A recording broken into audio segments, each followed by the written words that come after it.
겨울수련회 공과공부 두 번째 시간입니다. 오늘은 여호수아입니다. 보시는 그림은 아이들에게 핸드북에 들어갈 공과공부 교재입니다. 이렇게 한 바닥, 두 바닥, 세 바닥, 네 바닥으로 이렇게 주어질 겁니다. 이거 참고하시면 되고요. 선생님용 교재는 따로 이번 주일에 드리겠습니다. 자, 여호수아 첫 번째입니다. 여호수아는 어떤 사람이었나요? 성경을 찾아 빈칸을 채워보세요. 여호수아 말씀을 보기 전에 출애굽기, 민수기 등 모세의 오경을 통해서 여호수아의 흔적을 먼저 찾아보겠습니다. 민수기 13장 16절 말씀입니다. 자, 이때 그림을 보시면 내 이름은 여호수아다 라고 말하고 있습니다. 모세가 눈의 아들 호세아의 이름을 여호수아라 불렀다고 말씀에 기록되어져 있습니다. 호세아는 내가 구원한다 라는 뜻이고, 여호수아는 주님은 구원이시다 라는 뜻입니다. 참고로 여호수아는 헬라어로 예수가 되겠습니다. 다음입니다. 여호수아가 모세로부터 위임받은 전쟁은 무엇인가? 출애굽기 17장 9절입니다. 이스라엘은 아말렉과의 전쟁을 하였습니다. 아말렉의 공격이 있었고 르비딤에서 전쟁을 하였는데, 모세는 여호수아를 군대의 장관으로 삼았습니다. 사람들을 택하여 나가 싸우라고 여호수아에게 명령한 것입니다. 그리고 모세는 아론과 훌과 함께 산 꼭대기로 올라갑니다. 모세가 손을 들면 이스라엘이 이기고 손을 내리면 아말렉이 이기게 되는 것입니다. 모세가 팔이 아파서 힘이 떨어지게 돼서 팔을 내리면 지게 되니까 돌에 앉힙니다. 아론과 훌이 모세를 돌에 앉히고 손을 위로 향하게 합니다. 한쪽에는 아론이, 다른 한쪽에는 훌이 모세의 손을 잡아서 올립니다. 그래서 해가 지도록 모세의 팔이 내려오지 않았고 여호수아가 아말렉을 쳐서 무찌릅니다. 하나님께서는 이 일을 책에 기록하여 기념하라고 명하시고, 모세가 제단을 쌓고 그 이름을 여호와 니시라고 찬양했습니다. 여호와 니시, 깃발, 승리라는 뜻입니다. 다음입니다. 모세의 수종자 여호수아. 모세는 해막에서 하나님을 만나고 하나님과 교제하고 기도했습니다. 이때 여호수아는 모세를 섬긴 젊은 수종자였습니다. 모세의 뒤를 졸졸 쫓아다닌 부관과도 같았습니다. 그래서 모세가 해막에서 나와서 그 자리를 떠난 이후에도 여호수아는 해막을 떠나지 않고 지켰다고 말씀하고 있습니다. 이는 모세를 닮아 하나님 안에 거하기를 힘쓰는 여호수아의 모습이었고, 모세를 이어서 이스라엘을 이끌어갈 지도자로서도 조금도 부족함이 없는, 손색이 없는 모습이었습니다. 다음입니다. 12정탐꾼 중에서 믿음의 보고를 한 두 사람은, 이 두 사람은 여분네의 아들 갈렙과 눈의 아들 여호수아입니다. 이스라엘 백성은 애굽을 떠난 후에 바란 강야에 도착합니다. 12정탐꾼을 이곳에서 보내는 것입니다. 그런데 우리가 12정탐꾼을 보냈다고 하는 것은 가데스라고 알고 있습니다. 그런데 성경에는 바란 강야라고 되어 있습니다. 정확하게는 바란 강야 안에 가데스가 있는 것입니다. 가데스는 바란 강야 안에 있는 오아시스라고 말하는 사람도 있고, 그 안에 지명이다. 그래서 바란 강야로 보셔도 틀림이 없습니다. 하나님은 모세에게 각 지파 중 한 사람씩 선발해서 12명의 정탐꾼을 가나안으로 보내라고 합니다. 정탐을 위해서입니다. 모세는 12명의 정탐꾼에게 사람을 파악하고 땅을 파악하고 그곳의 열매를 가져오라고 명령합니다. 각 지파의 대표로 선발된 12명의 정탐꾼은 40일 동안 가나안을 정탐합니다. 하나님께서 약속하신 가나안 땅은 비옥한 곳, 아름다운 곳, 젖과 꿀이 흐르는 완벽한 곳이었습니다. 12명의 정탐꾼들은 가나안을 정탐하고 돌아와 그곳의 상황을 보고하였습니다. 그런데 그들의 보고는 같은 내용이 있었고 다른 내용이 있었습니다. 같은 내용은 가나안 땅은 풍성하고 아름다운 나무와 열매가 있다는 것입니다. 하나님의 말씀처럼 그 땅에는 젖과 꿀이 흐르고 열매가 어찌나 큰지 그림에 보시면 열매가 큽니다. 풍족하다는 것입니다. 그런데 다른 보고의 내용은 가나안 땅에는 아낙 자손들이 산다. 그들은 거인입니다. 강해서 자신들이 메뚜기와 같이 작고 약해 보인다는 것입니다. 갈렙과 여호수아를 제외한 10명의 정탐꾼의 말이었습니다.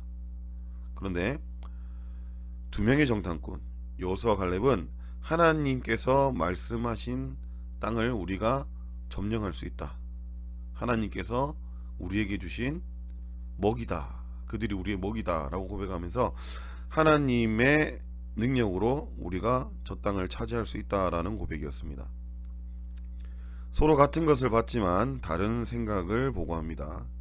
결국 10명의 정탐꾼은 하나님을 신뢰하지 못했기 때문에 실패했습니다. 가나안 땅에 들어가지 못하게 됩니다. 그런데 2명의 정탐꾼은 여호수아 갈렙입니다. 믿음의 눈으로 하나님의 말씀에 순종했기 때문에 가나안 땅에 들어가는 축복을 누리게 되었습니다. 곧 승리와 기쁨을 누리게 된 것입니다. 그래서 이제 가나안 땅에 들어가는 이스라엘 백성 중에서 지금 이 때가 40년 전입니다. 약 40년 뒤에 가나안 땅에 들어가게 됩니다. 하나님께서 40일을 정탐하였는데 하루를 1년으로 계산해서 40년 동안을 광야에서 방하게 만듭니다. 하나님을 불순종한 징벌입니다. 그 40년 동안 출애굽 1세대들은 다 광야에서 죽게 됩니다. 그래서 지금 이 바란 광야에서 정탐을 했을 때, 즉 성인 남자 20살 이상의 사람들은 다 죽고 가나안 땅으로 들어가지 못하게 된 것입니다. 그런데 유일한 2사람 여호수아와 갈렙만이 가나안 땅에 출애굽 2세대들과 함께 들어갈 수 있게 된 것입니다. 자, 가나안 정복의 리더 여호수아. 이제 여호수아 말씀 내용을 가지고 내용을 정리해 보았습니다.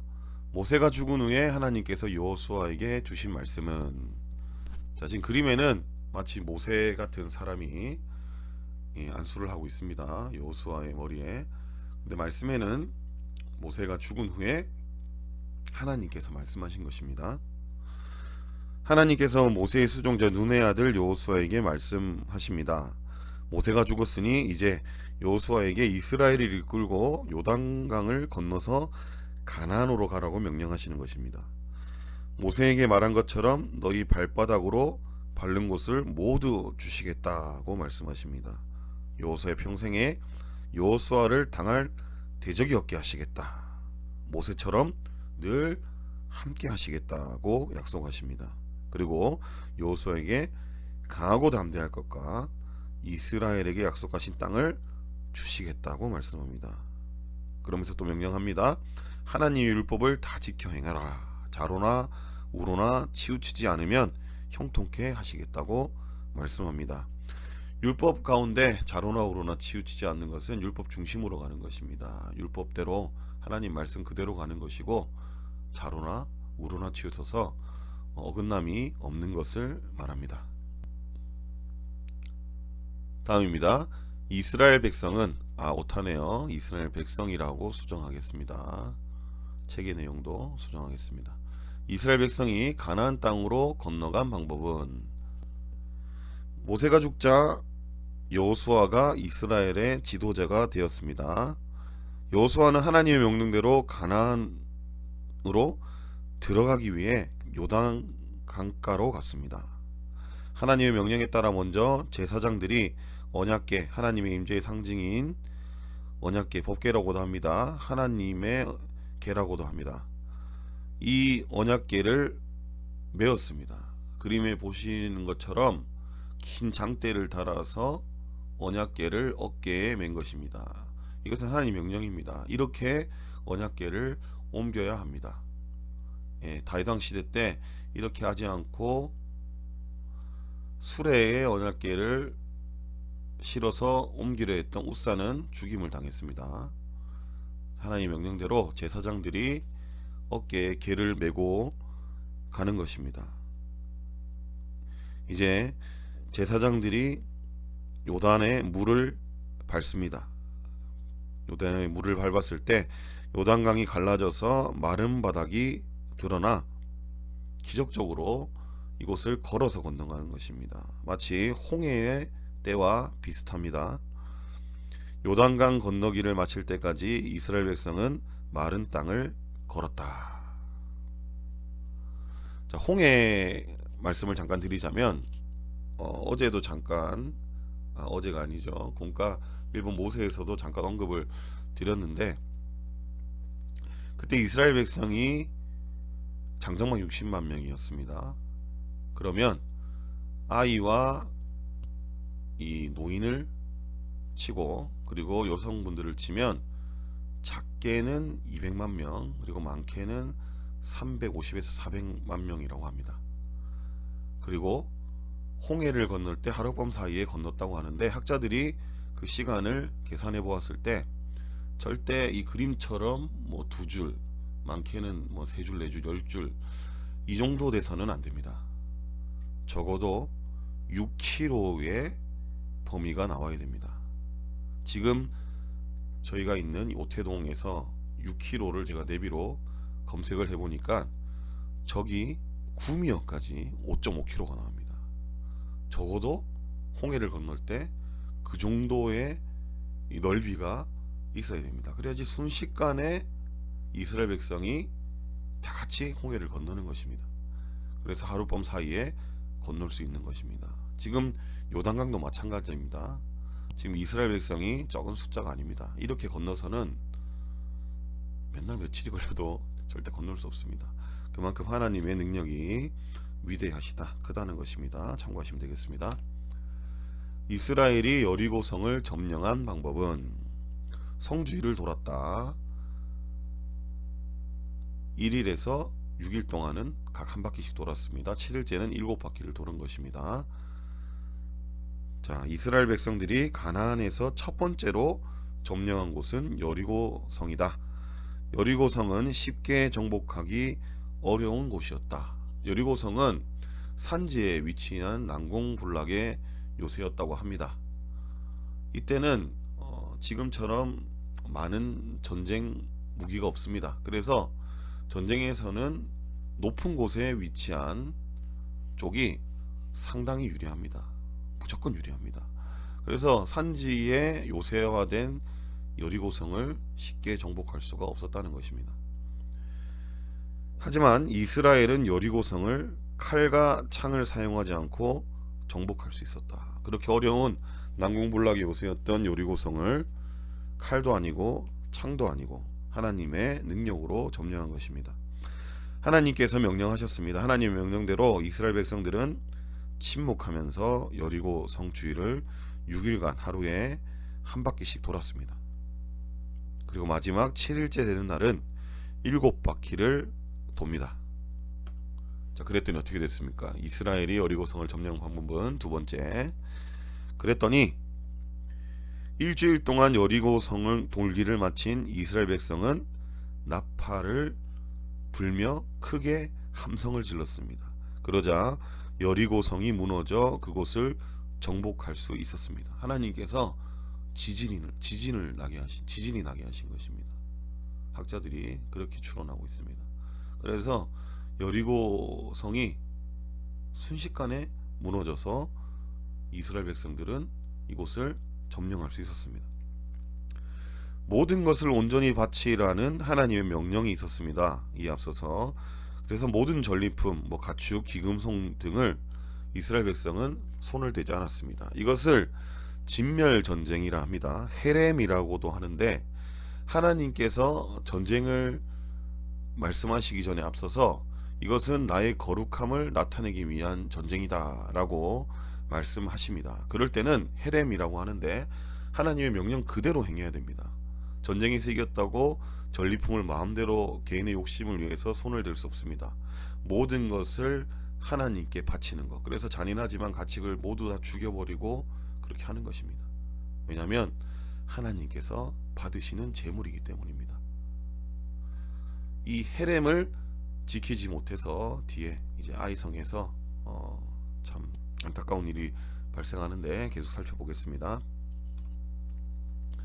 이스라엘이 여리고성 다음으로 공격했다가 패배한 곳은 아이성입니다. 그림을 보시면 진격 앞으로 하고 있습니다.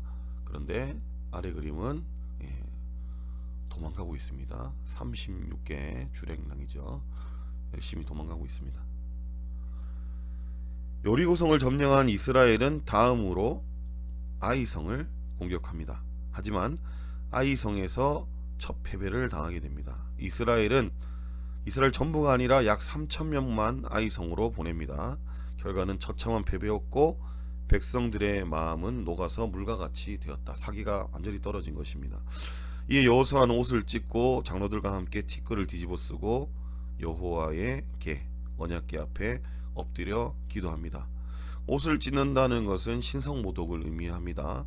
그리고 티끌을 뒤집어 쓴다는 것은 굉장히 큰 어려움을 당했다.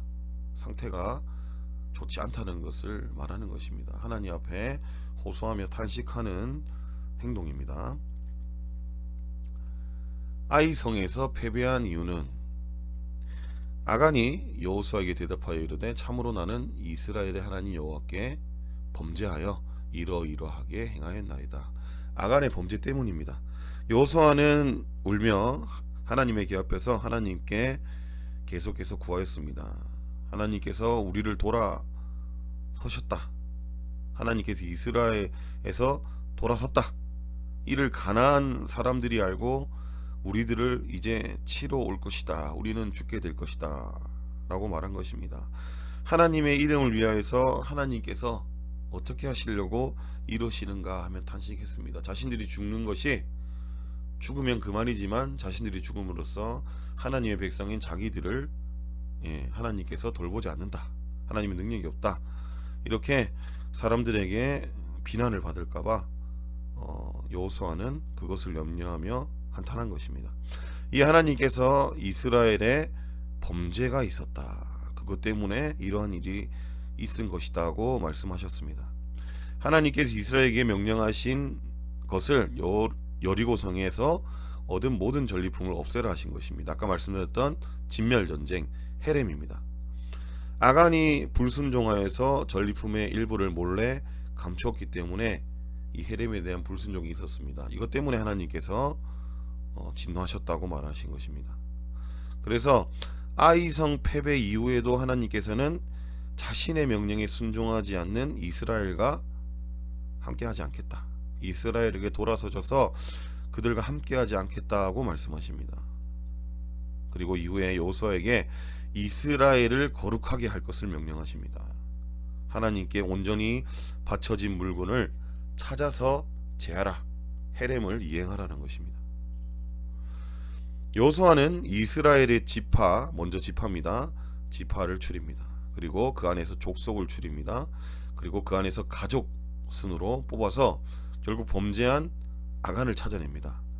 아간은 아름다운 외투 한 벌과 은 200세겔과 50세겔의 금덩이 하나를 감추었던 것입니다. 결국 아간은 불순종으로 벌을 받게 되었습니다.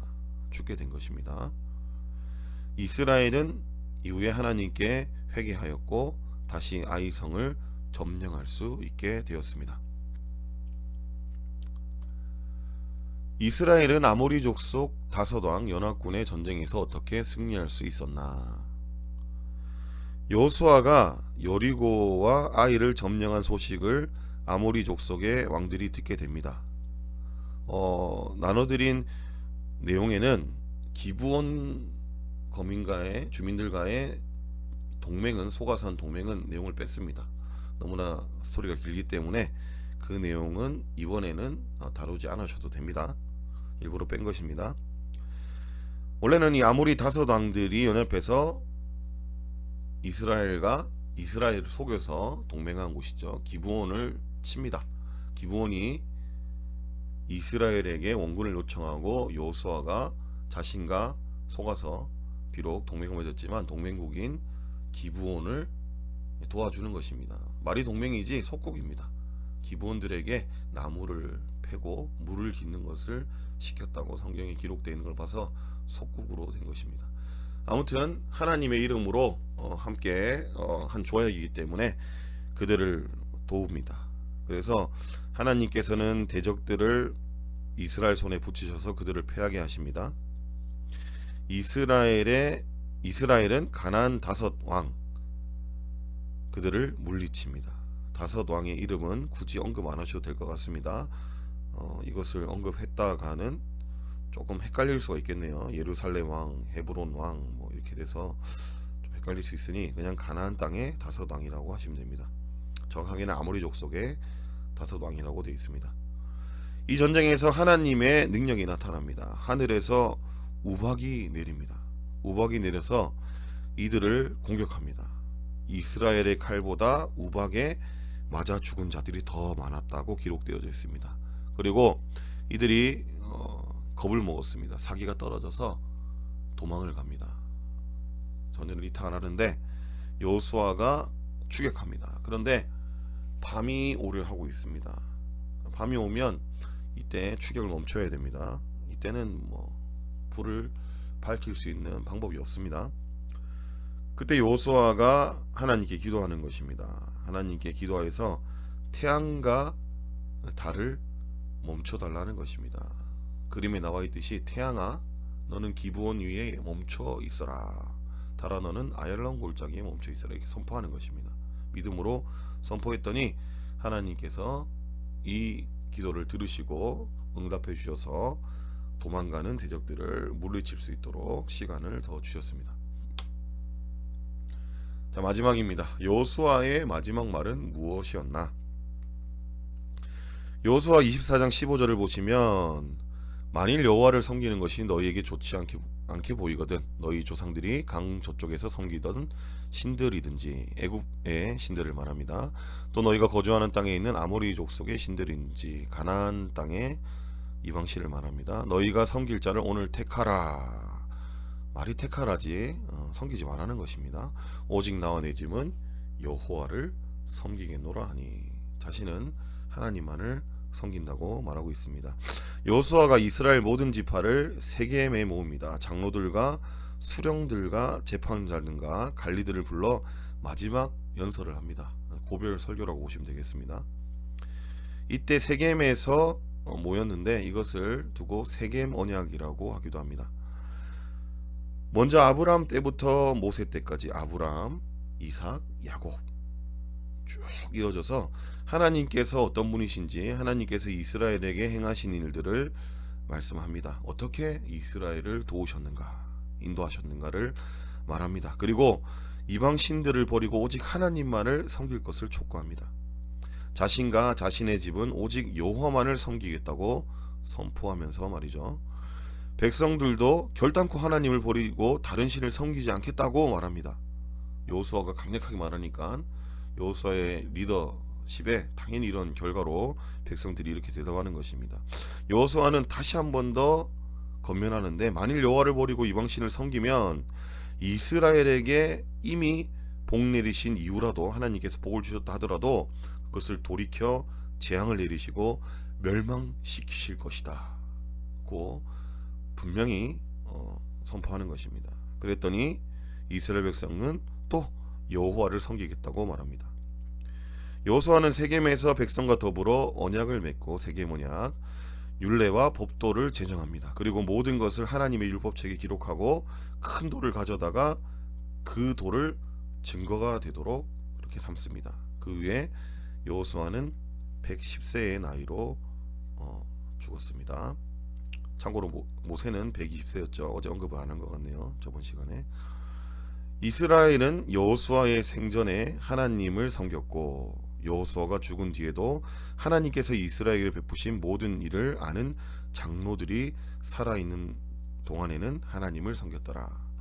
여호수아가 살았을 때 있었던 사람들은 다 하나님을 섬겼다. 그리고 여호수아가 죽은 뒤에도 하나님께서 이스라엘 베푸신 모든 일을 경험했던 장로들, 그들이 살아있는 동안은 하나님을 바르게 섬겼다. 믿음의 세대, 순종의 세대, 이 여호수아의 세대를 살펴보았습니다. 수고하셨습니다.